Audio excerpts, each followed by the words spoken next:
Belum ada BUMN jadi sponsor ajang Formula, Sahroni sebut, ya sudah, mau diapain. Ketua Panitia Pelaksana Formula E Jakarta Ahmad Sahroni mengatakan hingga saat ini belum ada perusahaan dari badan usaha milik negara yang menjadi sponsor ajang balap mobil listrik itu. Sahroni menyebutkan sejauh ini sudah ada 31 perusahaan swasta menjadi sponsor ajang balapan Formula E Jakarta. Ia menambahkan persiapan Formula E mencapai 90%. Seluruh tiket juga sudah terjual.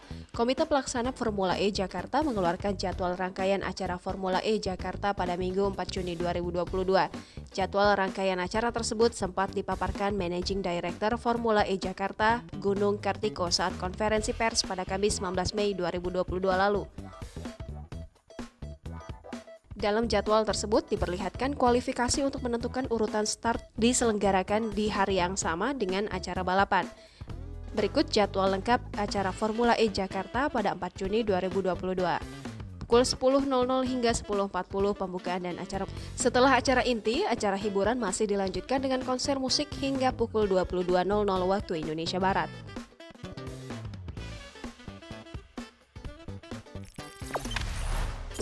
Jangan lupa subscribe, share, komen, dan like ya!